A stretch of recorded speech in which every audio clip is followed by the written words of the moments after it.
Hi, wisdom.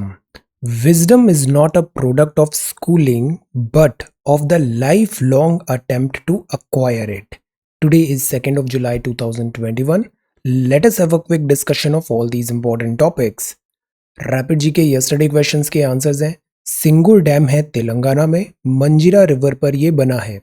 Alice in the Wonderland के author हैं Lewis Carroll. DRDO organisation है जिसने सक्सेसफुली फ्लाइट टेस्ट किया है अग्नि प्राइम बैलिस्टिक मिसाइल है from Odisha coast. Gibraltar strait है, ये मेडिटेरेनियन सी को कनेक्ट करती है अटलांटिक ओशियन से। पावर ऑफ लेंस, इसका फॉर्मूला होता है P is equal to 1 upon this focal length in metres. तो यहाँ पर हमें पावर दिया है डायोप्टर, तो ये फोकल लेंथ आ गई 20 सेंटीमीटर। 2.5 दिन का झोपड़ा अजमेर में है कुतुबुद्दीन ऐबक। नाउ आज के सवाल है, which Indian has been awarded Japan's Fukuoka grand prize for 2021। Recently अभी एक एक्सरसाइज हुई है sea breeze drills. Recently which country with USA launched joint naval exercise sea breeze drills in the Black Sea. एक book है जिसका title है policy makers journal from New Delhi to Washington DC. इसको pen down by which economist? You have to tell the name of this economist. Where is the headquarter of United Nations Environment programme?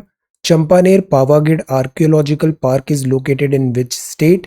और Universal Postal Union का headquarter कहाँ पर है? So these are 6 questions for today. आज की vocabulary है vindictive. Vindictive मतलब having or showing strong unreasoning desire for revenge, revenge driven by revenge. Ruffle someone's feathers, इसका मतलब है किसी को अनॉय करना, अपसेट करना, cause someone to become annoyed और अपसेट। डिफाइंस का मतलब होता है ओपन रेजिस्टेंस है, बोल्ड डिसोबीडियंस है, जैसे डिफाइंस चाइना कर रहा है वर्ड के दिस लॉ एंड ऑर्डर का। सोलिस का मतलब होता है कंफर्ट और consolation, consolation in a time of distress और सैडनेस, जैसे कि एक्स ग्रेशिया। बट्रेस्ड मतलब होता है एक बिल्डिंग है या स्ट्रक्चर है, सिविल इंजीनियरिंग में हम देखते हैं स्ट्रेंथन्ड और सपोर्टेड विद द बट्रेस, जैसे डैम होता है ना इस टाइप का, जैसे बट्रेस रूट्स भी होती है, वो एक्स्ट्रा सपोर्ट दे रहा है ताकि वो बिल्डिंग या स्ट्रक्चर गिरे नहीं। So that is this strengthen support, this is buttressed. So these are some vocabulary words. If you come across any other important word, write down that word along with its meaning in the comment section down below. आज के topics हैं, in last academic year only 22% schools had internet. Again एक study बता रहा है कि digital divide is a reality. 9 European nations ने clear कर दिया है सीरम इंस्टीट्यूट का this Covishield. This is about China. China में कल 100th दिस सेलिब्रेट किया कम्युनिस्ट पार्टी ने, will have a talk. Then drones attack है, ये बड़ा अच्छा डिसीजन है हाईकोर्ट का स्ट्रे डॉग्स पे। क्रूएलिटी, क्रूएलिटी हम जानेंगे prevention of cruelty to animals act 1960 और इस पे एक सवाल भी तैयार करेंगे। हाईकोर्ट की रूलिंग है, देन रिलीफ एंड कॉम्पनसेट करो later than ever, this is Puducherry legislation, will know about Puducherry. This is smart city, कुछ टाइम से स्मार्ट सिटी मिशन था, हम अपने शहरों को रेनोवेट करने की कोशिश कर रहे हैं, टेक्नोलॉजी ड्रिवन कर रहे हैं, will have a talk. This is about stocks market and investments, this is IBC, this is Delhi का लेम डक असेंबली। ये है coastal landforms, coastal landform. Odisha का एक न्यूज आया है, tidal waves washes away portion of Odisha village, will have a talk. Then this is Assam rifle women in Kashmir breaking the chain. This is about dowry. Rule of law versus rule by law. और ये है अक्षय ऊर्जा, renewable energy. CSET के solutions हैं and certain questions. So we are going to talk about all these important topics in next about 35 to 40 minutes. Our reference material is this The Hindu and this is Indian Express, both are Delhi edition. See, ये front page है The Hindu का। First news है, in last academic year only 22% school had internet. तो केवल 22% school के पास working internet था, working internet था। तो आप इमेजिन करो स्कूल में लर्निंग आउटकम कितना ज़्यादा कॉम्प्रोमाइज हुआ है। Less than 30% government school had computers. ये डेटा खुद एजुकेशन मिनिस्ट्री के एक सर्वे में बताया गया है। तो जो डिजिटल डिवाइड हम अक्सर रोज ही बात करते हैं, this is a reality, this is a big problem. Learning outcome है ये कॉम्प्रोमाइज हो रहा है। ये रिपोर्ट है unified district information system for education plus. इस रिपोर्ट ने डेटा कलेक्ट किया है करीब 15 लाख स्कूल्स से, और इन स्कूलों में कंप्यूटर, डिजिटल एजुकेशन, ये सब चीज़ें वहाँ पे वर्किंग कंडीशन में नहीं पाई गई। ये इंडिया का मैप है। सी, ये जो दो ग्रीन राज्य दिख रहे हैं ना, एक तो ये छत्तीसगढ़ हो गया और दूसरा ये केरला हो गया। इन दोनों राज्यों ने अच्छा किया है, और जो येलो हैं ये थोड़े कम अच्छे हैं, रेड में चीज़ें और ख़राब है। Percent of school with functional computer facility, तो this is again a big problem. हम डिजिटल एजुकेशन पुश कर रहे हैं, बट पहले वहाँ पे इंफ्रास्ट्रक्चर भी रिक्वायर्ड है। स्कूल्स में इंफ्रास्ट्रक्चर हो, स्टूडेंट्स के पास भी गैजेट्स हो, इंटरनेट अवेलेबिलिटी हो, टेक्नोलॉजी ड्रिवन जो पेडागॉगी है उसको हम ओवरऑल करें और उसको रेलेवेंट बनाएं। जो इवैल्यूएशन है स्टूडेंट्स का कि उनको कुछ समझ आया या नहीं, उसमें भी वर्क करना ज़रूरी है। So this is actually a crisis, but this is also an opportunity. Opportunity है, अपॉर्चुनिटी है कि हमारे एजुकेशन सिस्टम में जो भी हमें प्रॉब्लम्स अभी तक फेस आई है, ये एक बड़ा अच्छा है कि हम उसको रीस्टार्ट करें, हम सारे बॉटल नेक्स को दूर करें। तो this is opportunity. 9 European nations clear Serum Institute jab. See, ये 9 यूरोपियन नेशन है। यहाँ पे क्लियरली जो यूरोपियन यूनियन की कंट्रीज हैं उनके डबल स्टैंडर्ड्स देखने को मिले। सीरम इंस्टीट्यूट ने बनाया कोविशील्ड, सेम वैक्सीनेशन है, अप्रूवल नहीं दिया, और एस्ट्राजेनेका को अप्रूवल दे दिया। बट यूरोपियन यूनियन के अंदर ही ये जो 9 कंट्रीज हैं, इन्होंने फिर सीरम इंस्टीट्यूट की इस कोविशील्ड को भी अप्रूवल दे दिया है। तो ये ग्रीन पास करके एक चीज़ इन्होंने दिया था, यूरोपियन कंट्रीज ने अप्रूवल दिया था कि जिनको फाइजर बायोनटेक की लगी है, मॉडर्ना लगा है, ऑक्सफोर्ड एस्ट्राजेनेका लगा है, Johnson and Johnson, in 4 vaccination वाले टूरिस्ट को, पीपल को यूरोप में आने दिया जाएगा, बाकी लोगों को क्वारंटाइन कर दिया जाएगा फॉर 14 डेज। तो इंडिया ने इस बात पे ऑब्जेक्शन उठाया, तो अब कुछ कंट्रीज ने अप्रूवल दे दिया है। बट इसका मतलब ये नहीं है कि अभी यूरोपियन यूनियन का भी ग्रीन पास हमें मिल जाएगा, इसमें शायद थोड़ा और टाइम लगेगा। ये टाइम है कि हम वैक्सीन डिप्लोमेसी में एक्टिवेट करें अपना, यहाँ पे स्ट्रांगली इंडिया का केस प्रेजेंट करें कि जैसे इंडिया ने भी बोला, तो अगर आप हमें अप्रूवल नहीं दोगे तो आपकी ये जो वैक्सीनेशन है इसके यूरोपियंस अगर इंडिया में आएंगे तो हम उनको भी 14 डे क्वारंटाइन कर देंगे। तो the point is we need to present our case diplomacy. और जो WHO है, उधर कोवैक्सिन का अप्रूवल में भी टाइम लग रहा है, इधर भी एफर्ट्स डालने चाहिए ताकि क्विकली कोवैक्सिन का अप्रूवल मिले। बिकॉज कोवैक्सिन वैक्सीनेशन ने भी काफ़ी अच्छा, अराउंड 77.8% इसकी एफिकेसी रेट है। तो दिस इज गुड, कोवैक्सिन ने सक्सेसफुली न्यूट्रलाइज किया अल्फा, बीटा, डेल्टा सारे वेरिएंट को। तो ये भी काफ़ी अच्छी वैक्सीनेशन है, अप्रूवल मिलना ज़रूरी है। Then this is won't allow any foreign force to bully China, ये बोल रहे हैं मिस्टर शी जिनपिंग। एक कहावत है ना, उल्टा चोर कोतवाल को डांटे। Strong warning comes on party anniversary. See, actually क्या होता है कि हर कंट्री में ना अपने जो डोमेस्टिक ऑडियंस है उसके लिए भी एक नैरेटिव बनाना पड़ता है।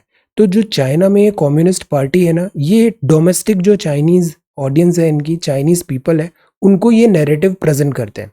वैसे भी जैसे जैनिज्म में हम एक थ्योरी देखते हैं, अनेकांतवाद, मतलब बहुत सारे वर्जन्स हो सकते हैं। तो यूजुअली क्या होता है कि ये ह्यूमन साइकोलॉजी भी है कि हर कंट्री अपने आप को अच्छा मानता है और दूसरे कंट्रीज को वो एडवर्सरीज बताता है। तो same is happening with China, but this is not reality. Reality इनके सोचने से नहीं होता है। वर्ल्ड लेवल पे जो इवेंट्स हो रही हैं उनका जो डायरेक्ट हम रेफरेंस लें, साउथ चाइना सी में, नेपाल में, इंडिया के साथ क्लैशेस में, जो ट्रेड वॉर है, बायो वेपन जैसी चीज़ है, कोविड-19 में जो इन्होंने क्लैरिटी, ट्रांसपेरेंसी नहीं दिखाई, इन सब की टोटलिटी में ऑब्जर्वेशंस होते हैं, ना कि इस परसेप्शन में कि चाइना खुद के बारे में क्या सोचता है। तो this is the thing. Then this is high court gives a pat on the back for stray dogs. Stray dogs, dogs man का बहुत अच्छा फ्रेंड। बिफोर दैट एक और न्यूज़ है यहाँ पे, पहले इसको देखते हैं। This is about drones attack. ड्रोन्स अटैक में आर्मी ने बोला है, army working to deal with the drone threat. कुछ दिनों से हमने इसके बारे में पढ़ा।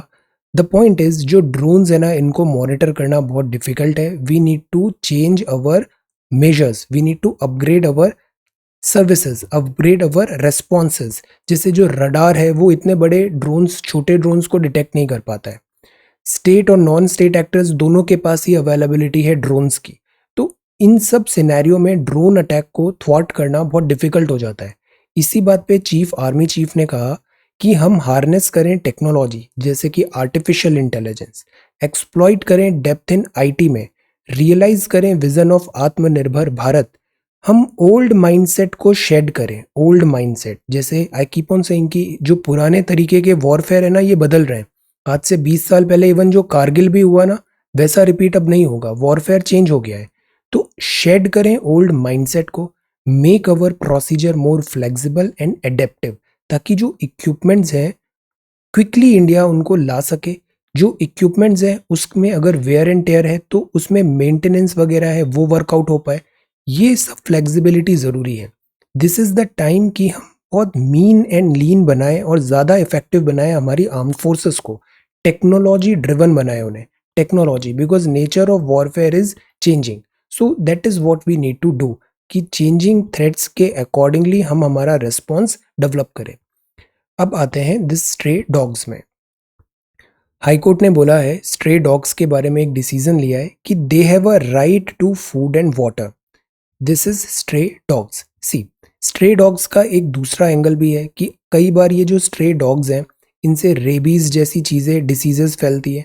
कई बार ये जो स्ट्रे डॉग्स हैं छोटे बच्चे वगैरह उन पे अटैक कर देते हैं, तो एक बहुत बड़ा ये थ्रेट भी है। Stray dogs, diseases and this general safety and security of children या एल्डरली। न्यूसेंस वैल्यू भी कई बार बहुत ज़्यादा क्रिएट होता है by stray dogs. But the point is dogs हमारे फ्रेंड भी माने जाते हैं। डॉग्स जो हैं उनको भी राइट है टू फूड एंड वाटर का। स्ट्रे डॉग्स जो हैं ये प्रोटेक्टेड है under the prevention of cruelty to animals act 1960। ये रूल्स इनेक्ट हुआ है under section 38 of this act, particularly animal birth control dogs rules 2001। तो द पॉइंट इज कि डॉग्स पे क्रूएलिटी करना गलत है। पैंडेमिक हुआ तो लॉकडाउन हुआ, बहुत सारे जो स्ट्रे एनिमल्स हैं इनके पास शॉर्टेज हो गया, इनको फूड वगैरह कुछ मिल ही नहीं रहा था बिकॉज रेस्टोरेंट्स क्लोज हो गए, पीपल नहीं है, एवरीबडी इज लाइक वरीड। तो इनके ऊपर ध्यान गया नहीं, तो इनकी भी जो लाइफ है वो यहाँ पे कॉम्प्रोमाइज हुई है। तो हाईकोर्ट ने कहा स्ट्रे और स्ट्रीट डॉग्स हैं, they have the right to food and citizens have the right to feed them. Exercising this right, care and caution. Now see, care and caution should be taken to ensure that it does not impinge upon the rights of other. तो again मध्यम मार्ग, हमें middle way जो है कि dogs को भी right है, इनको आप फीड करो, क्रुएलिटी नहीं होनी चाहिए, but at the same time it does not impinge upon the rights of others. This is the statement. Cruelty animals पे नहीं होनी चाहिए। इसके लिए है prevention of cruelty to animals act 1960। ये 1960 का एक्ट क्या बोलता है कि एक कानून बना है प्रिवेंट करें इन्फ्लिक्शन ऑफ अननेसेसरी पेन और सफरिंग ऑन एनिमल्स। जैसे कई बार हम देखते हैं स्ट्रीट स्ट्रे के डॉग्स हैं या फिर काऊ है, इस टाइप से कोई घूम रहा है, some people just like that उन पे एट्रोसिटीज कर देते हैं या फिर उनको मारेंगे या फिर उन पे फटाके छोड़ देते हैं। ये बहुत बहुत गलत बात है। Prevent the infliction of unnecessary pain और सफरिंग ऑन एनिमल्स। जैसे अभी केरला में केस आया था, एक एलिफेंट था, एलिफेंट को उन्होंने क्या किया, पाइनएप्पल के इसमें बॉम्ब्स कुछ ऐसे फटाके रख के उसको दे दिया, तो वो एनिमल फिर यहाँ पे डाइड, एलिफेंट डाइड। तो this is cruelty. Animal welfare board of India है, एस्टेब्लिश हुआ 1962 में, सेक्शन 4 ऑफ दिस एक्ट के अंदर पनिशमेंट है अगर अननेसेसरी क्रूएलिटी आप करोगे एनिमल्स पे। एनिमल्स डिफाइन करो और different form of animals, like wild life का हमारे पास एक पर्टिकुलर एक्ट है, wild life protection act 1972। This is animals and stray dogs वगैरह के लिए भी है क्रूएलिटी टू एनिमल्स। डिस्कस करें different form of cruelty, killing, suffering, guideline हो एक्सपेरिमेंटेशन ऑन एनिमल्स को भी हम रोकें। एग्जिबिट करें जो परफॉर्मिंग एनिमल्स, जैसे सर्कस के एनिमल्स होते हैं, इन पे भी कई बार इनको सिखाने के लिए चाबुक से मारते हैं, कई बार प्रॉपर खाना नहीं मिलता है, तो ये चीज़ें भी स्टॉप करने की ज़रूरत है। द एक्ट है वो limitation period of 3 month provide करता है। No prosecution shall lie for any offences under this act. तो the point is systematic laws and guidelines होना जरूरी है to stop this cruelty against animal. Gandhi ji का एक बड़ा अच्छा कोट है, the greatness of a nation and its moral progress can be judged by the way its animals are treated. Gandhi ji, इसको आप इलेबोरेट करो। अब इलेबोरेट करते वक्त आप इसको और डिटेल में बताओ, अपनी कुछ अंडरस्टैंडिंग्स भी दो, कुछ एग्जाम्पल्स भी दो, कुछ लॉज वगैरह के बारे में भी लिखो, कुछ सोशल प्रैक्टिसेस भी आप लिख सकते हो। जिससे कई जगह जैसे सैक्रेड ग्रुप्स देखे थे ना, तो कुछ सोसाइटीज ऐसी हैं जो एनिमल्स की पूजा करती हैं, उनको बहुत सैक्रेड मानती हैं, ब्लैक बक टाइप। तो ये जो है ना कि हम एनिमल्स को कैसे ट्रीट कर रहे हैं, ये ज्यादा चीज बताता है कि हम एज अ सिविलाइजेशन किस प्रोग्रेस लेवल पे हैं, moral progress of a nation. So try to elaborate this statement. Ethical angle, high court ruling will ensure dog lovers are not harassed, ये एक इंपॉर्टेंट डिसीजन आया है। अब आगे चलते हैं। सो this is the front page of the Hindu. अब जो नेक्स्ट है, दिस इज चाइनीज मांझा। मांझा क्या होता है? पतंग उड़ाते हैं, मांझा होता है। तो ये जो मांझा होता है ना, अगर ये मांझा शार्प है तो इससे दूसरी पतंग को आप काट सकते हो। बट इससे क्या होता है, कई बार जो बर्ड्स वगैरह होती हैं वो इससे अटक जाती हैं, and because of this sharpness birds die. मांझा चाइना का ये सीज हुआ है यहाँ पर। This is again one thing, इसकी भी एक प्रॉपर गाइडलाइन होना चाहिए। ये मांझा से कई बार बर्ड्स और इनका मूवमेंट इम्पैक्ट हुआ है। Any private person can arrest proclaimed offender says high court. See, जिसे कई बार हम देखते हैं ऐसे पोस्टर्स लग जाते हैं, ऑफेंडर प्रोक्लेम्ड ऑफेंडर डिक्लेयर कर दिया है, उसकी सर्च चल रही है। तो अगर वो पर्सन मिला, तो अगर कोई प्राइवेट पर्सन है, उस ऑफेंडर को अगर उसने डिटेक्ट किया, आइडेंटिफाई किया, तो वो क्या उसको अरेस्ट कर पाएगा? यस।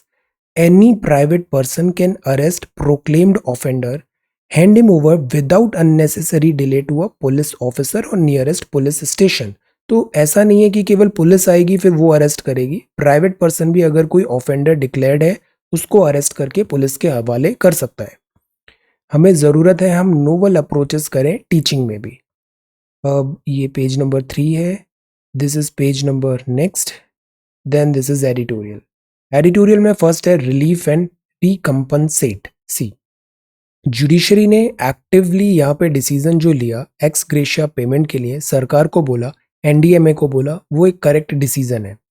जुडिशरी ने अच्छा किया, अजर्ट किए rights pandemic hit workers and families में। जिससे कल परसों ही हमने देखा था अराउंड 38 करोड़ माइग्रेंट वर्कर्स हैं, इनका कंपनसेशन देना ज़रूरी है। हमें ज़रूरी है कि हम अनऑर्गेनाइज जो माइग्रेंट्स हैं, वर्कर्स हैं, इनका एक डेटाबेस बनाएं। डेटाबेस बनाएंगे तो पॉलिसी फॉर्मुलेशन बेटर होगा। तो हमें ज़रूरत है national database for unorganised worker. ये प्रोजेक्ट वैसे तो जुलाई 31 तक कंप्लीट हो जाना था, डेडलाइन है, बट ये डिले चल रहा है। तो जुडिशरी ने ये भी कहा कि इस प्रोजेक्ट को स्पीड अप करें, लेबर मिनिस्ट्री को कहा। दीज इंटरवेंशंस जो हैं वो सिग्निफाई करते हैं कि rejuvenation and assertion of a Quad seen as somewhat reticent until recently. See, पिछले कुछ टाइम से कोर्ट्स को ये भी क्रिटिसाइज किया जा रहा था कि कुछ गलत हो रहा है तो वो इंटरवीन नहीं कर रही है, बट अब कोर्ट ने इंटरवीन किया। इसको बोलते हैं जुडिशियल एक्टिविज्म। मॉन्टेस्क्यू के अकॉर्डिंग तो सेपरेशन ऑफ पावर होना चाहिए जुडिशरी में, एग्जीक्यूटिव में और लेजिस्लेटिव में। ये तीनों पिलर्स हैं। ये दोनों पिलर्स एक दूसरे को क्रॉस चेक करते रहते हैं, ये दोनों यहाँ पे चेक एंड दिस बैलेंस एक बना रहता है। जुडिशरी को जब लगता है कि लॉ एंड ऑर्डर नहीं आ रहा है या फिर जो फंडामेंटल कॉन्स्टिट्यूशन के प्रिंसिपल्स हैं वो डिनाई हो रहे हैं, तो जुडिशरी इंटरवीन करती है। This is judicial activism. तो कोर्ट ने ये जो डिसीजन लिया कि एक्स ग्रेशिया पेमेंट को स्पीड अप करें और प्रॉपर रिकॉर्ड करके पॉलिसी करके उनको डिलीवर करें सर्विसेज इन अनऑर्गेनाइज्ड वर्कर्स को, relief and compensation is required. तो this is a good step, judiciary ने अच्छा काम किया। This is later than ever, but इसमें एक बात ये भी है, सरकार बोल रही है कि कोविड-19 कोई वन टाइम डिजास्टर तो है नहीं, तो हम इंडिविजुअली ऐसे एक्स ग्रेशिया पेमेंट्स देने के बजाय हम ओवरऑल इस फंड को यूटिलाइज कर सकते हैं in improving this health care infrastructure etcetera. So this is also one our argument, relief and this compensation. Later than ever, ये बात है पुडुचेरी। पुडुचेरी में अभी चुनाव हुए बट काफ़ी टाइम से यहाँ पे डिले हो रहा था, एक्सपेंशन नहीं हो रहा था वगैरह, तो फाइनली वो हो गया है, सरकार बन गई है। Puducherry needs an efficient administration that is not immersed in political wrangles. तो डिलीवरी करें एडमिनिस्ट्रेशन का, पॉलिटिकल रैंगल्स नहीं हो। हमारे कॉन्टेक्स्ट में हमें पता होना चाहिए पुडुचेरी क्या है। पुडुचेरी एक यूनियन टेरिटोरी है। यूनियन टेरिटोरी यूटी क्यों बनती है? जैसे लक्षद्वीप का भी अभी न्यूज़ आया था, तो हमने देखा था यूटी के बनाने के लिए कुछ क्राइटेरिया होता है कि कोई स्ट्रैटेजिक वहाँ पे इम्पोर्टेंस है, जैसे कि अंडमान एंड निकोबार हुआ, या फिर जम्मू एंड कश्मीर को भी यूटी बनाया था, या फिर वहाँ पे कुछ कल्चरल वगैरह डिस्टिंक्ट है, जैसे कि पुडुचेरी। पुडुचेरी जो है ना, पौंडीचेरी, पुडुचेरी, ये पहले फ्रेंच कॉलोनी थी। तो ये 4 जगह है, यनम, पुडुचेरी, कराईकल और माहे। ये इधर ईस्टर्न कोस्ट पे है और ये वेस्टर्न कोस्ट पे है। तो दिस इज पुडुचेरी। पुडुचेरी एक यूनियन टेरिटोरी है, बट जैसे दिल्ली के पास अपना खुद का विधानसभा है, वैसे ही पुडुचेरी के पास भी है। 33 सीट की विधानसभा है, 30 डायरेक्टली इलेक्ट होते हैं और 3 नॉमिनेट करती है government of India centre. Puducherry legislative assembly एक यूनिकैमरल है, मतलब 2 हाउस नहीं है, यूनिकैमरल है। यूनिकैमरल लेजिस्लेचर है पुडुचेरी का, और ये 4 जिले हैं, पुडुचेरी, कराईकल, माहे और यनम। अब आर्टिकल 239 जो है इंडियन कॉन्स्टिट्यूशन का, वो बोलता है प्रेसिडेंट यहाँ पे अपॉइंट करेगा लेफ्टिनेंट गवर्नर।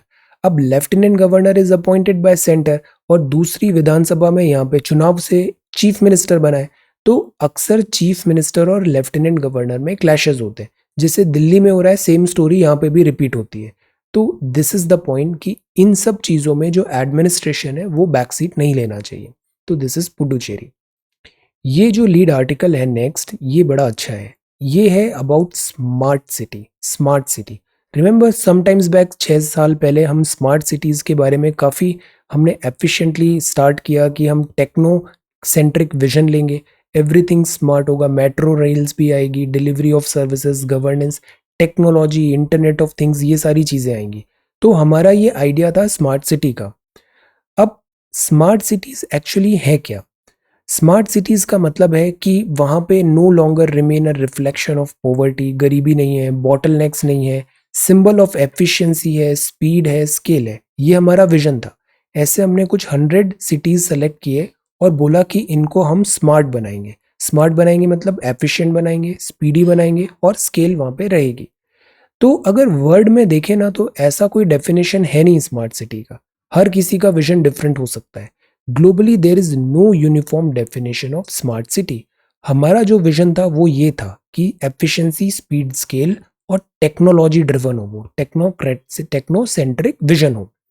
अब इंडिया की जो सिटीज है ना, यहाँ पे कुछ फंडामेंटल प्रॉब्लम्स हैं। जैसे नंबर 1 प्रॉब्लम तो इंफ्रास्ट्रक्चर नहीं रहता हमारे यहाँ। वाटर सप्लाई की एक बड़ी समस्या रहती है, इसी के लिए दिस जल जीवन प्रोजेक्ट है। वेस्ट मैनेजमेंट एक बहुत बड़ा प्रॉब्लम है, बट स्वच्छ भारत अभियान के बाद वेस्ट मैनेजमेंट में हमने अच्छा काम किया है।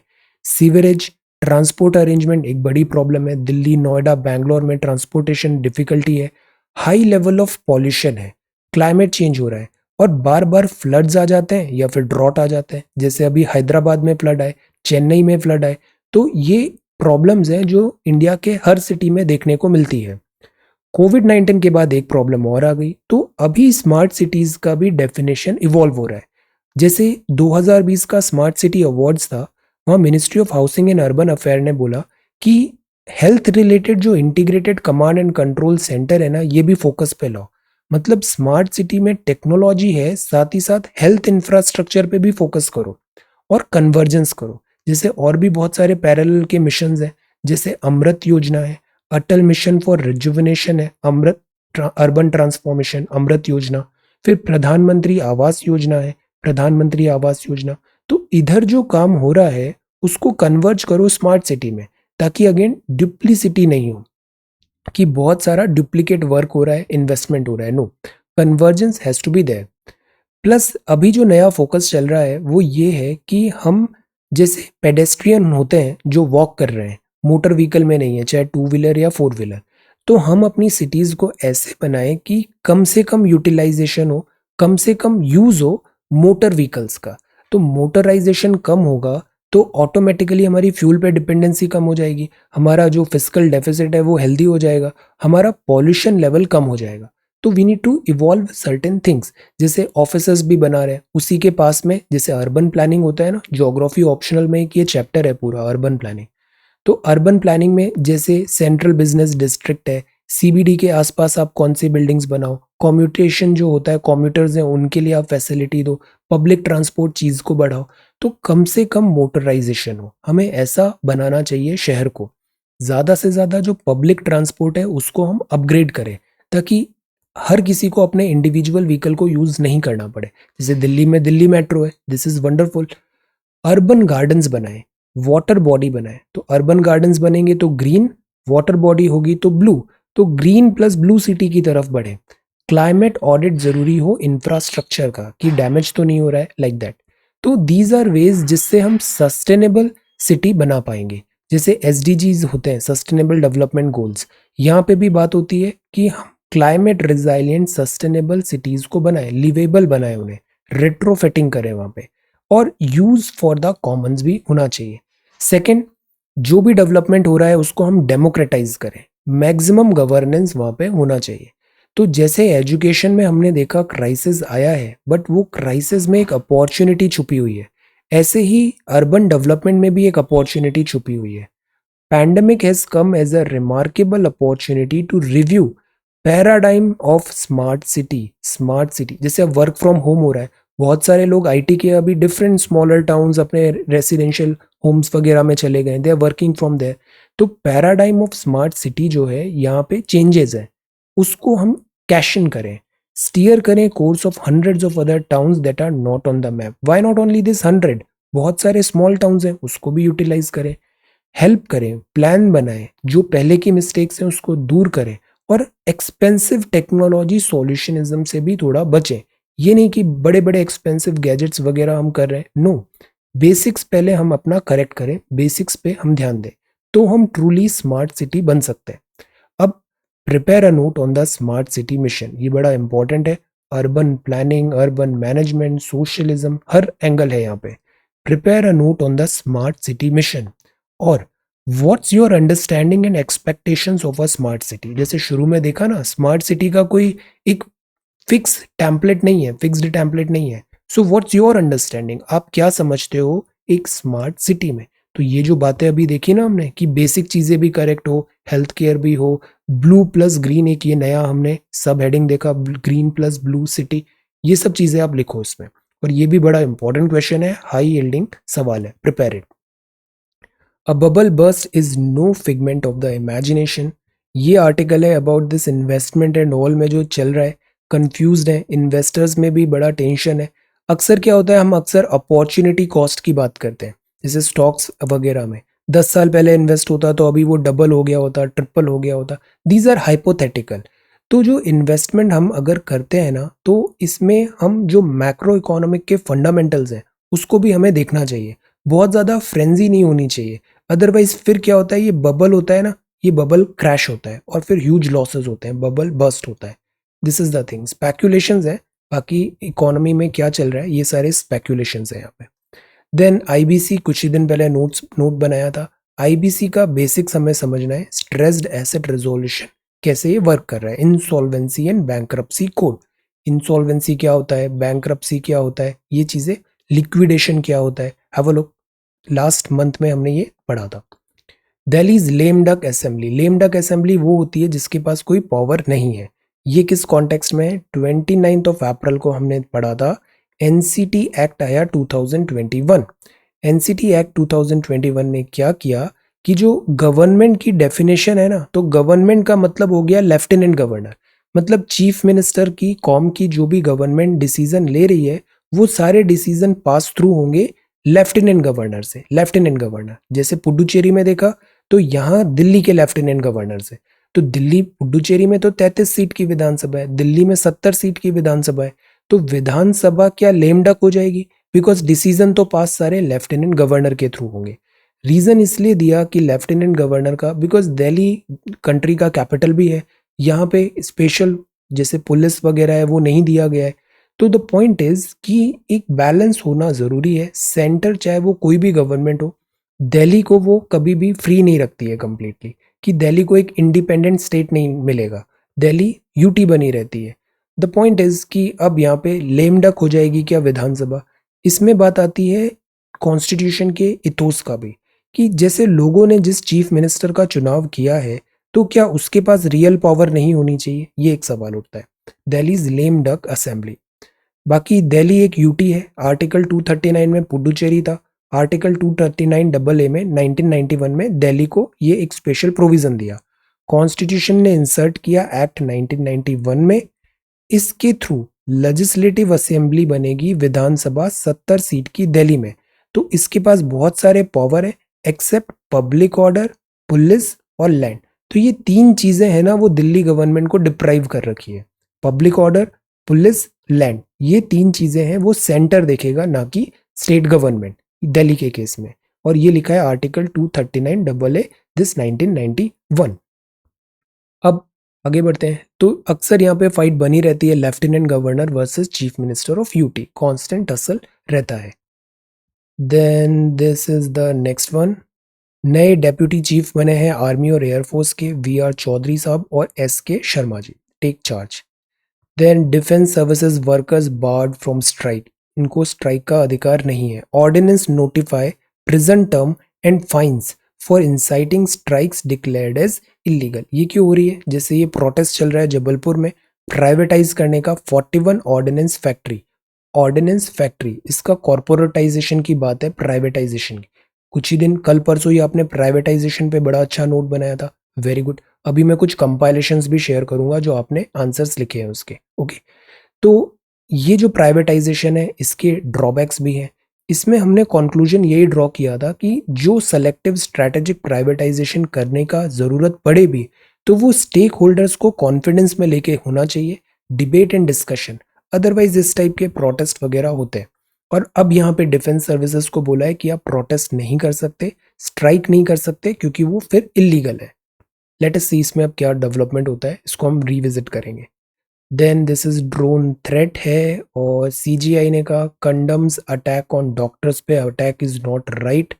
देन डीसीजीआई ने बोला है ये एक नई वैक्सीनेशन आ रही है। सी अभी इसका बस पूछा है sought for ZyCoV-D, wait for some time, अभी इस पे ज्यादा नहीं पढ़ना है, बस इसका नाम याद रखिए कि इसका अप्रूवल का रिक्वेस्ट आया है।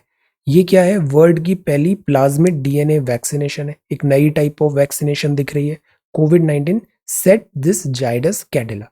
तो वैक्सीनेशन अभी हमने दो, बिकॉज अप्रूवल मिल गया है तो हमने दो वैक्सीनेशन की बात की थी। एक वैक्सीनेशन जो रेगुलर वैक्सीनेशन है जैसे कि कोवैक्सिन, इसमें डेड और इनएक्टिवेटेड वायरस को बॉडी में डालते हैं और उससे फिर बॉडी में एंटीबॉडीज वगैरह जनरेट हो जाती है। सेकेंड जो वैक्सीनेशन जो है कोविशील्ड, कोविशील्ड में एक चिंपैंजी का अडिनो वायरस है, उसको म्यूटेट करके उसको बनाया गया कोविड-19 जैसे वायरस की तरह, स्पाइक प्रोटीन्स वगैरह, और उसके थ्रू बॉडी को असली कोविड-19 के वायरस की मैच प्रैक्टिस करा दिया। तो अभी दो ही वैक्सीनेशन है तो we should know about two. वैसे फाइजर मॉडर्ना वैक्सीनेशन भी है, वो mRNA है, ये प्लाज्मिड है। जब ये अप्रूवल इंडिया में आ जाएगा तब हम इसकी बात करेंगे। WHO approved jabs must be recognised for travel, ये स्टेटमेंट बोलना है।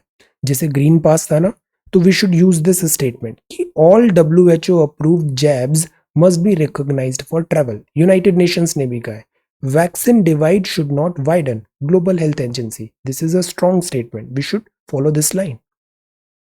देन नो स्टॉपिंग कोविड, ये है tidal waves washes away portion of Odisha village. Sea tidal waves, समुद्र होता है, समुद्र की लहरें ऐसे आती है। लहरें क्यों आती है? Because of this gravitational pull of sun and moon.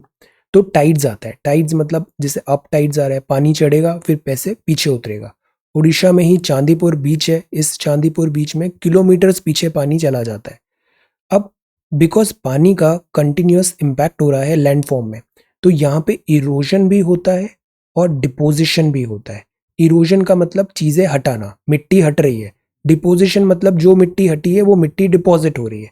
तो कहीं से इरोजन होता है तो कहीं दूर जाके फिर डिपोजिशन होता है। जैसे रिवर का भी हमने पढ़ा था, रिवर ऊपर हिमालय वगैरह में इरोजन करती है, फिर जब ये माउथ पे पहुंचती है, प्लेन्स में पहुंचती है, स्पेशली बंगाल तरफ, तो यहाँ डिपोजिशन ज्यादा होता है और इसी से फिर ये लैंडफॉर्म जैसे सुंदरबंस भी बने।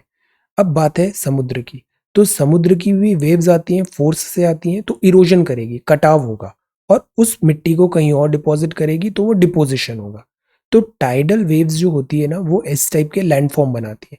जैसे ये वेव कट प्लेटफॉर्म है, बार बार पानी आ रहा है तो ये वेव कट, इसके लिए भी आप ज्योग्राफी की बुक पढ़ो, एनसीईआरटी बड़े अच्छे से लिखी हुई है, आप उसको एक एक लाइन शब्द में पढ़ो और जो ज्योग्राफी की लैंग्वेज है उसी लैंग्वेज में आप सीखो, उसको डिस्टॉर्ट मत करो, वरना कहने को तो बहुत सारी चीजें समझ में आ जाएगी, बट आप उसको ना तो लिख पाओगे और ना बोल पाओगे फॉर्मल लैंग्वेज में। सो उसी लैंग्वेज को आपको पिक करना है जो ज्योग्राफी की लैंग्वेज है, उसको अननेसेसरी डिस्टॉर्ट नहीं करना है। अब ये वेव कट प्लेटफॉर्म है, ये वेव कट प्लेटफॉर्म है।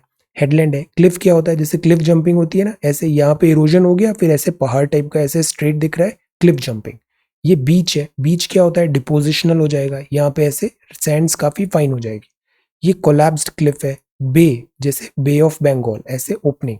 स्टैक, स्टैक मतलब ऐसे ठूंठ की तरह ऐसे खड़ा हुआ है एक जो लैंडफॉर्म, दैट इज स्टैक। आर कैसे होता है, ये केव, पानी आ रहा है नीचे हॉलो बन जाता है तो केव्स बन जाती है। जैसे ड्यून्स बनते हैं, कोस्टल ड्यून्स है, मार्श है, स्पिट है, टाइडल एस्चुरी है, बार है। अब जैसे स्पिट है, स्पिट क्या है, ये एक ऐसे लैंडफॉर्म टाइप यहाँ पे डिपॉजिट हो गया है लंबा रॉड की तरह, that is spit. This is again bar, bar जैसे बन जाते हैं यहाँ पे लैंडफॉर्म में।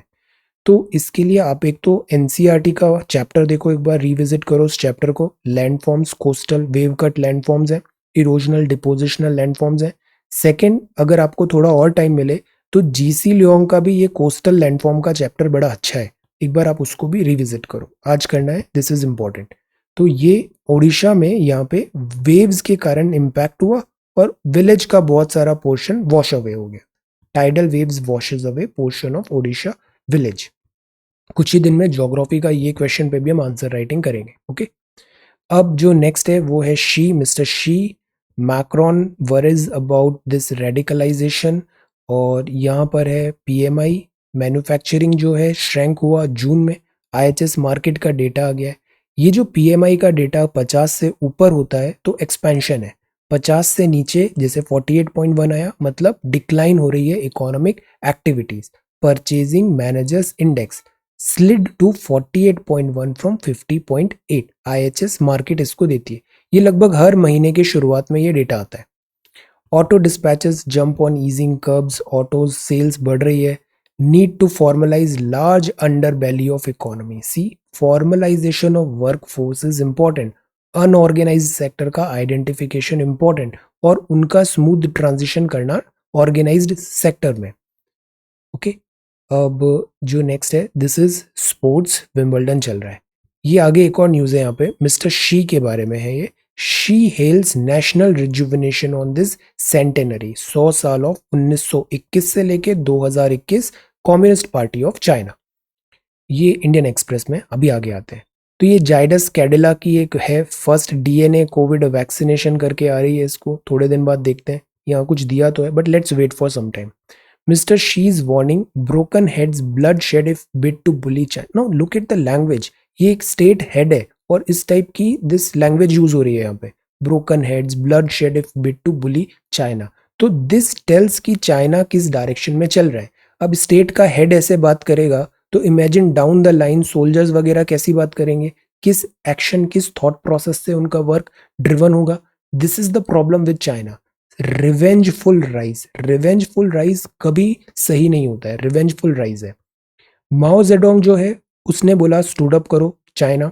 डेंग जियाओपिंग ने बोला अब बिकेम रिच, पहले स्टैंड अपने पाँव पे खड़े हो, रिच बनो। अब जो शी जिनपिंग डॉक्ट्राइन है ना, ये बोल रहा है become powerful, and they are using this type of language, their state premier is using this type of language. So obviously tensions बढ़ रहे हैं। दैट इज वाई इंडिया ने भी अभी 50,000 एक्स्ट्रा सोल्जर्स हमें डिप्लॉय करने पड़ रहे हैं दिस लाइन पे, एलएससी पे। This is problem, China is a problem. Shedding crocodile fears, fears है ये, टीयर्स नहीं है। Shedding crocodile fears, residential schools shut हो गए बिकॉज माओइस्ट का इन्फ्लुएंस है छत्तीसगढ़ में। ये look at this picture, Assam rifle women in Kashmir. ये कश्मीर में है, सोल्जर्स हैं असम राइफल्स के। अब ये असिस्ट कर रहे हैं security related operation in Kashmir. कुछ ही दिन पहले आपने इफ यू रिमेंबर सीएपीएफ का हमने एक आर्टिकल देखा था कि सीएपीएफ को सेकेंडरी ट्रीटमेंट नहीं मिलना चाहिए, आर्म्ड फोर्सेस की तरह वो भी वेल इक्विप्ड है, they are also very very capable, तो उनका भी प्रॉपर यूटिलाइजेशन होना चाहिए। जैसे असम राइफल्स हैं, ये सिक्योरिटी रिलेटेड ऑपरेशंस कश्मीर में यहाँ पे हेल्प कर रहे हैं, तो दिस इज गुड। इससे एक सेंस ऑफ दिस फोर्सेस में भी एक हार्मनी आती है और बेटर कोऑर्डिनेशन होता है, good. Government not giving priority to medical sector, immediate concern है। Working toward preventing drone attack, army chief ने कहा। देन गुजरात बोल रहा है टेस्ला 1,000 एकड़ देगा मुंद्रा को, मुंद्रा में 1,000 एकड़ देगा टेस्ला को, ताकि टेस्ला अपने प्लांट्स ले पाए। गुजरात का इसमें ट्रैक रिकॉर्ड काफी अच्छा है। जैसे टाटा नैनो एक कार आई थी, 1 लाख रुपए की कार थी। पहले ये वेस्ट बंगाल में कहीं प्लांट लग रहा था, बट फिर वहां पे उसको पूरा पूरा प्लांट उठा के गुजरात ने फिर यहाँ पे लैंड दिया था, फिर वो वहां पे वर्क हुआ था। तो अभी जैसे टेस्ला का है, तो दैट इज वाई ये जो स्टेट्स है ना, ये मैन्युफैक्चरिंग वगैरह में काफी अच्छा इनका परफॉर्मेंस रहा है। गुजरात का ऑटोमोबाइल में, महाराष्ट्र का पुणे जोन में, चेन्नई का जो जोन है तमिलनाडु, ऑटोमोबाइल्स के लिए they are really good. Then this is compassion and caution होना जरूरी है। सुप्रीम कोर्ट ने कहा पैंडेमिक और उसकी tragedy, the good doctor, triumph of science and services, medical community ने जिस स्पिरिट के साथ काम किया है, every stakeholder, medical community, they have done a really good job. Our religious soul, this is breaking the chain. ये article लिखा है उमा महादेवन दास गुप्ता मैम ने, शी इज एन IAS, और बहुत अच्छा आर्टिकल लिखा है about this dowry, dowry. Okay, ये देखते हैं अपन ब्रेकिंग द चेन। चेन एक टूट चल रही है, जैसे कोविड की चेन चल रही है ना, ऐसे ही डाउरी की एक चेन चल रही है कि चलता है एटीट्यूड, समाज में ऐसे ही चलता है, चीजें ऐसे ही होती है। इस चलता है चीज को तोड़ने की जरूरत है। अब तोड़ें कैसे? कानून लाएं? नहीं, कानून लाते हैं बट फिर कानून में लूप होल्स होते हैं और उसका मिसयूज होता है। हम कानून तो 60 साल पहले ला चुके हैं, डाउरी प्रोहिबिशन एक्ट है, 60 साल पहले आ चुका है, बट क्या इससे डाउरी रुकी? नहीं रुकी। लैक ऑफ एजुकेशन, हम बोलते हैं लोगों को एजुकेशन दो, अवेयरनेस दो। केरला में तो टोटल लिटरेसी है, 90% से ऊपर लिटरेसी है, बट केरला में भी डाउरी के ऐसे हीनियस क्राइम्स आ रहे हैं। विमेन ब्राइड को बर्न किया, दिस इज हॉरिफिक। तो एजुकेशन भी एक सॉल्यूशन नहीं है। Wedding continues to lavish, bride का जो पेरेंट है ऑफन टेकिंग लोन, मतलब शादी कराने के लिए लोन लो और नियरली बैंकरप्ट हो जाओ उसमें, फिर जो ब्राइड है वो एक कमोडिटी बन जाएगी, उसको एज अ आइटम, जैसे कोई पैकेज वगैरह है, ऐसे हैंडेड ओवर कर दो। तो ये तो कितनी गलत बात है। Bride is not a commodity, bundled with gold, white goods, car, piece of land no less than an acre. This is horrific, not at all acceptable. तो आर्टिकल ये बोल रहा है कि लॉ बनाने से, एजुकेशन देने से चीजें सॉल्व नहीं हो जाती। कई बार आप देखना, इवन जो सिविल सर्वेंट्स हैं, सरकारी नौकरी हो गई, इतनी बड़ी बड़ी किताबें, एग्जाम्स वगैरह निकाल लिए, बट जो हरकतें होती है वो बहुत ही non becoming of an officer और non becoming of this government servant होती है। तो ये चीज नहीं है कि एजुकेशन और इससे चीजें सुधर जाएगी। चीजें सुधरेगी जब मेंटेलिटी चेंज होगी, मेंटेलिटी, सोसाइटी की मेंटेलिटी। और ये जो ब्रेकिंग द चेन है, इसको दूर करना है, और इसमें दोनों का ही जिम्मेदारी है, ब्राइड का भी और ग्रूम का भी। दोनों डाउरी को बिल्कुल भी प्रमोट नहीं करे, ब्राइड भी उसको अलाउ नहीं करे, एनकरेज नहीं करे, और ग्रूम की भी जिम्मेदारी है कि be a reliable person. This is not at all acceptable. Accepting dowry को हम सोशल स्टिग्मा बना दें, सोशल स्टिग्मा, हम नेम एंड शेम करें, तो इससे डाउरी कम होगा। डाउरी के जो लॉज हैं उसको स्ट्रेंथन करना जरूरी है, बट उसका मिसयूज भी नहीं होना चाहिए। See, all men are not same, all women are not same. कई बार इन डाउरी लॉज का मिसयूज भी होता है, तो वो भी हमें अवॉइड करना चाहिए, वो चीज को चेक करना चाहिए। वरना क्या होता है, डाउरी लॉज के अगर मिसयूजेज होते हैं तो जो जेन्युइन केस है ना, वो उभर के फिर नहीं आ पाते। तो डाउरी लॉज को स्ट्रेंथन करें, बट मिसयूज नहीं होना चाहिए डाउरी लॉज का भी। ये जो डिस्क्रिमिनेशन है, ये discrimination all aspects of life में है। States should take gender disaggregated data across the life cycle, address करे gender inequality. Boys and girls should be systematically sanitized on gender, sensitized on gender equality. मतलब grooming करें बचपन से, जो ये चीज सिखा दी जाती है डिफरेंस करने का, या फिर डिफ्रेंशिएट करने का, डिस्क्रिमिनेट करने का, day to day normal activity में, बात करने में, इस चीजों को स्टॉप करना जरूरी है, और शुरू से ही प्रॉपर ग्रूमिंग करना जरूरी है। विमेन को फाइनेंशियल इंडिपेंडेंस देना जरूरी है। दैट इज वाई स्टडी करने से, आप पढ़ाई करोगे तो आपके बहुत सारे रास्ते आगे ओपन होंगे। एजुकेशन इसलिए बहुत इंपॉर्टेंट है। एजुकेशन करेंगे, मेहनत करोगे तो अच्छी नौकरी लगेगी, फाइनेंशियल इंडिपेंडेंस होगा। That is why work hard, financial independence. Domestic violence में भी जीरो टॉलरेंस पॉलिसी होनी चाहिए। तो ऐसे के लिए भी आप इस आर्टिकल को एक बार देखना। Breaking the chain a grass root movement is necessary to fight dowry. Because केवल लॉज बनाने से, केवल एजुकेशन देने से चीजें सॉल्व नहीं हो रही है। हमने अभी एग्जाम्पल्स देखे। The point is we need a systematic grass root movement to fight this dowry. Okay, dowry accept नहीं करनी है, डाउरी एनकरेज नहीं करनी है। Rule of law versus rule by law, ये भी एक चीज है। Rule of law versus rule by law. जो रूल बाय लॉ है ना, ये कॉलोनियल मेंटेलिटी बताता है कि नियम बन गया है, अब बस उसी के हिसाब से काम होगा। बट नियम तो लोगों के लिए बना हुआ है, तो रूल बाय लॉ में भी एक सर्टेन डिस्क्रिशन होना चाहिए। लॉ तो बेसिकली दिस पीपल के लिए बना है। In the face of a pandemic important है कि हम रिफ्लेक्ट करें इन दोनों के बीच में, जस्टिस डिलीवर करें वहां पे। ये नहीं कि नियम है इसके कारण हम लोगों को डिप्राइव कर रहे हैं बहुत सारी नेसेसरी चीजों से। The return of the party, communist Party of China, solidarity.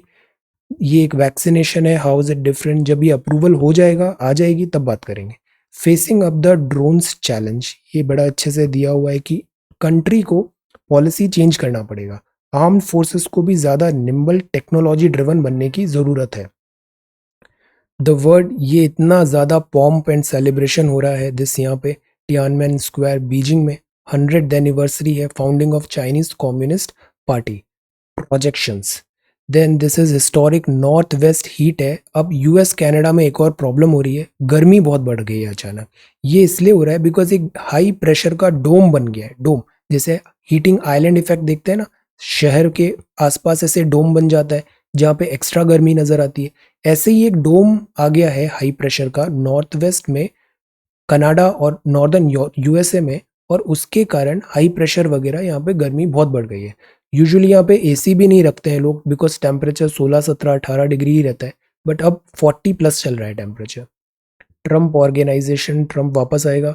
Then RBI raises alarm on spiking bad loans, again cause of worry, stress हो रहा है एमएसएमई में।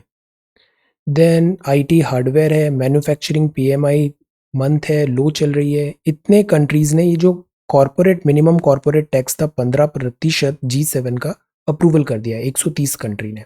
इससे क्या होगा, tax evasion, base erosion, profit shifting कम होगा। पेट्रोल डीजल की सेल बढ़ रही है क्योंकि कर्ब्स हट रहे हैं। ये था इंडियन एक्सप्रेस।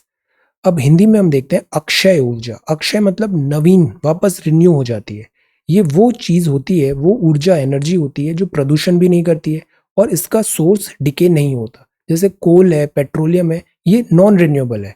रिन्यूएबल क्या होती है, जैसे सौर ऊर्जा, पवन, जल विद्युत, ज्वार भाटा, बायोगैस, जैव ईंधन, ये नवीनीकरणीय ऊर्जा है। इसके लिए हमने बहुत सारी पहलें की हैं, जैसे जवाहरलाल नेहरू राष्ट्रीय सौर मिशन है, अंतरराष्ट्रीय सौर गठबंधन है, इसका हेडक्वार्टर कहाँ पर है बताओ, in this international solar alliance. Prime minister Kusum है, राष्ट्रीय पवन सौर हाइब्रिड नीति है, और रूफ टॉप सौर ऊर्जा योजना भी है। इसमें गवर्नमेंट बहुत ज्यादा बेनिफिट्स भी देती है, यहाँ पे हाईली ये सब्सिडाइज होता है रूफ टॉप सौर योजना। तो this is about Akshay. Akshay मतलब वो खत्म नहीं होता है, दैट इज रिन्यूएबल।